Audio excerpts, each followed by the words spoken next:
ہم تو 2 سال سے وزارت تعلیم میں ہماری بحث ہوتی ہے، بریلوی، شیعہ، جماعت اسلامی، اہل حدیث، دیوبندی، آپ کی دیوبندیوں کی طرف سے یہ نالائق جاتا ہے، سمجھے؟ دیوبندیوں نے منتخب کیا، اور بہت سے لوگ مجھے دیوبندی کہتے بھی نہیں ہیں۔ تمہارے تھیلیوں میں اگر دیوبندی ہے تو بھیجو۔ بعض لوگ مجھے دیوبندی سے نکالنے کے لیے، جب بھی اہل چمن کو ضرورت پڑی خون ہم نے دیے گردنیں پیش کی، پھر بھی کہتے ہیں ہم سے یہ اہل چمن، یہ چمن ہمارا ہے تمہارا نہیں۔ سمجھتا ہے؟ بہت افسوس ہوتا ہے، بہت افسوس ہوتا ہے۔ یہ ایرانی بیٹھے ہوئے ہیں، آپ مجھ پہ لعنت بھیجیں، ایران کی عورتیں میرے لیے آدھی رات کو اٹھ کر کے دعائیں کرتی۔ خدا کی قسم، مولانا عبدالحمید ایک ایران شہر والا جس کا انتقال ہو گیا، جب میں زاہدان سے گیا استقبال میں، میرے شمس العلوم حقانیہ میں استقبال میں علماء کھڑے تھے، سمجھے؟ آپ کو یاد ہوگا 2005 میں آپ کی طرف سے ایران گیا عالمی مقابلے میں، 6 میں بھی گیا ہوں، سب کو سبحان اللہ، سمجھے؟ یہ اللہ نے آپ کے دیوبندیوں کے مقدر میں نہیں لکھا، خدا نے اس چرواہے کے بیٹے سے یہ کام لے لیا۔ یہ آپ کے کسی بزرگ کے اکابر کہتے رہو، لیکن کسی اکابر کو اللہ نے یہ توفیق نہیں دی۔ یہ اللہ کی مرضی ہے، یختص برحمتہ من یشاء واللہ ذو الفضل العظیم۔ یہ اکابر کو آپ کے نصیب نہیں ہوا، سمجھے؟ خدا نے ان چرواہوں کے بیٹوں سے اللہ نے یہ کام لے لیا، آپ کو معلوم نہیں ہے، سمجھے؟ اس عالمی مقابلے میں گیا، لمبے تھڑنگے عرب ہوتے تھے، شیخ رجب فلانا، شیخ فلانا، شیخ عبدالسلام، شیخ فلانا، سمجھے؟ اتنے تھے، آدمی کہتے علم نکلا، کوئی تیاری کسی عرب کی بھی نہیں تھی۔ شیعہ ایسے مضبوط تھے، مسلم شریف کی ایک روایت میں انہوں نے پکڑ لیا، آپ کے سنیوں کا، سمجھے میں لوں گا، کیف تقولون ان الحدیث لیس بصحیح ما ان هذا الحديث قد ورد في صحیح مسلم وكل ما ورد في صحیح بخاری او في صحیح البخاری او في صحیح مسلم فهو مسلم فهو صحیح فهذا الحديث صحیح۔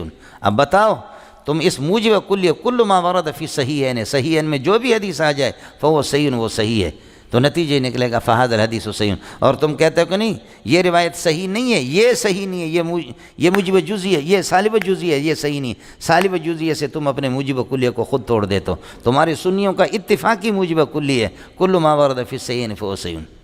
بڑے بڑے ایرانی مولویوں نے بھی ہتھیار ڈال دیا، حقیقت اینست کے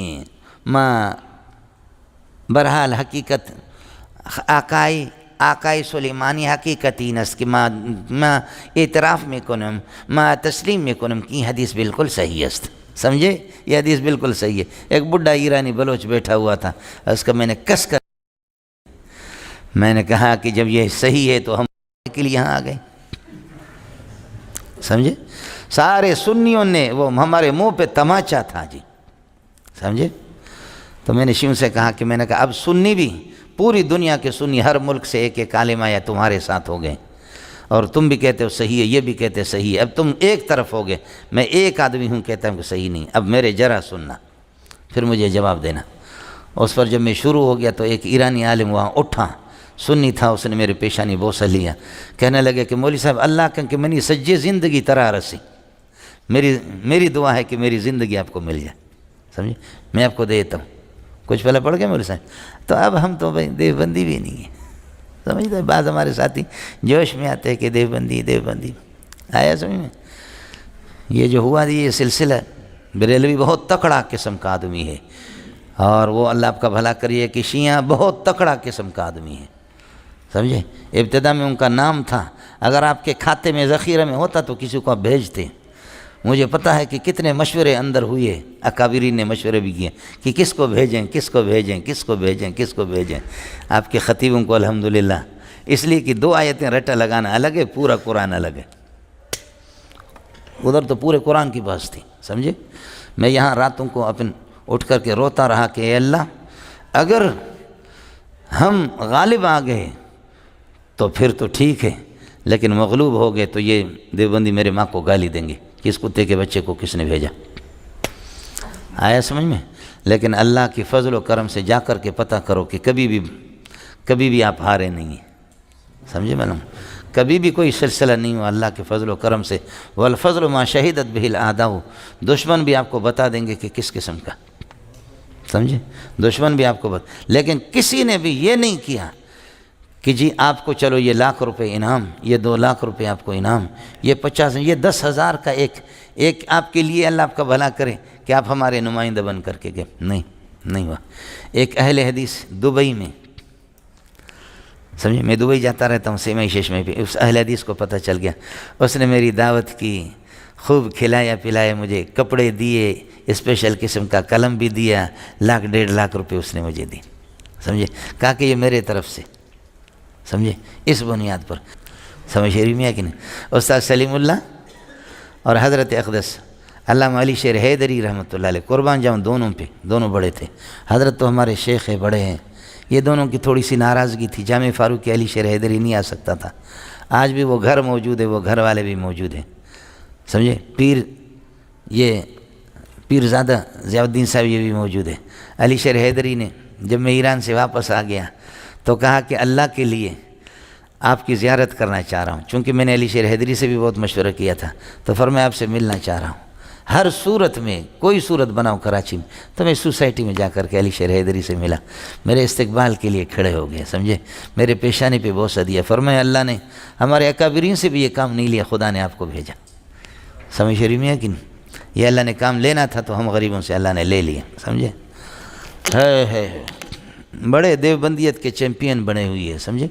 بعض لوگ اس قسم کی باتیں کرتے ہیں کہ توبہ اللہ توبہ ہے مولوی صاحب، تمہاری مرضی ہوتی ہے مولوی صاحب، سمجھے۔ مولانا عبد الرحیم شر رحمۃ اللہ علیہ بریلوی تھے، شر بلوچوں کا ایک قبیلہ ہے، سمجھے، آپ کے پاکستان کے ایک بڑے مناظر سے طے ہو گیا، مجھ سے حضرت اقدس ناراض تھے، اس کو ناراض ہونا چاہیے، ناراض ہو سکتا ہے، وہ ہمارا ابا ہے، قصور تو میرا تھا۔ حضرت اقدس مجھ سے ناراض تھے، لوگ گئے حضرت کے پاس جمعیت والے کہ جی عبد الرحیم شر نے چیلنج دیا ہے، سمجھے، اس کے لیے کوئی عالم، سمجھے، تو حضرت اقدس نے آپ کے ایک بہت بڑے مناظر، جو ایسے مناظر لیکن کبھی مناظرہ کیا نہیں ہے اس نے زندگی میں، سمجھے، حضرت نے اس کا نام دیا کہ اس کو، صحیح۔ اور عبد الرحیم شر کو جب پتہ چل گیا، عبد الرحیم ادریس ڈائری رحمۃ اللہ علیہ دونوں کا انتقال ہو گیا، بریلوی عالم تھے، بہت مضبوط قسم کے مدرس تھا۔ عبد الرحیم شر نے کہا کہ پاگل نہ بناؤں تو اپنے ابا کا نہیں، غضب کا مدرس تھا، واقعتاً وہ مدرس قابل آدمی تھا، لیکن جمعیت والے ساتھیوں نے آخر دیکھا، اخباروں میں بھی آیا، یہ لسویلے میں تھا، سمجھے، تو آخر جمعیت والوں نے دیکھا کہ یہاں مسئلہ خراب ہے، اور جو مناظر ہمارے لیے حضرت نے جو تجویز کی ہے، حضرت نے فرمایا کہ میں اس سے ناراض ہوں، مجھ سے کچھ دن ناراض، چونکہ میں فاروقی چھوڑ کر ادھر آیا تھا، سمجھے، تو پھر 2 سال مسلسل میں روتا رہا راتوں کو اٹھ کر کے، آخر کار پھر اللہ جزائے خیر دے حضرت کے عزیزوں کو، حضرت نے اپنا بچہ ہمیں سمجھا، 30-35 سال ہے ان کے پاس، پھر میں جا کر کے روتا رہا، پاؤں کا بوسہ میں نے لیا، میں نے کہا قصور میرا ہے، آپ کا کوئی قصور، حقیقت بھی یہی ہے، سمجھے، یہ ہمارے بڑے ہیں، بہت بڑے لوگ ہیں، سمجھے۔ حضرت نے فرمایا میں نہیں کہہ سکتا، وہ 2 سال جب کہ یہاں فترت کا زمانہ تھا میں اس میں نیا آیا تھا، یہ 2013-14 میں ادھر آ گیا، سمجھے، اس بیابان میں، اس جنگل میں آ گیا، یہ 5-6 سال ہو گئے اس مدرسے کو۔ تو حضرت نے فرمایا میں تو ناراض ہوں لیکن خود کرو، لیکن حضرت نے ایک بندہ تجویز کی، تو وہاں بریلوی ایسے خوش تھے، بہت خوش تھے، سمجھے، بڑے خوش تھے، کہتے ہیں انشاءاللہ مزہ اب آئے گا، مزہ۔ آخر ہمارے دیوبندیوں نے دیکھا کہ مسئلہ خراب ہے، سمجھے، تو حضرت اقدس مولانا اللہ بخش ہمارے عزیز ہے، جمعیت کے امیر ہے، ساتھی جانتے ہیں لسبیلے والے، تو حضرت پھر میرے پاس آ گیا کہ مولوی منظور یہ مسئلہ خراب تھی دو، مولوی منظور تو رب کے من، مولوی صاحب اللہ کو مانو، مسئلہ خراب ہوگا، وہ مدرس ہے، سمجھے۔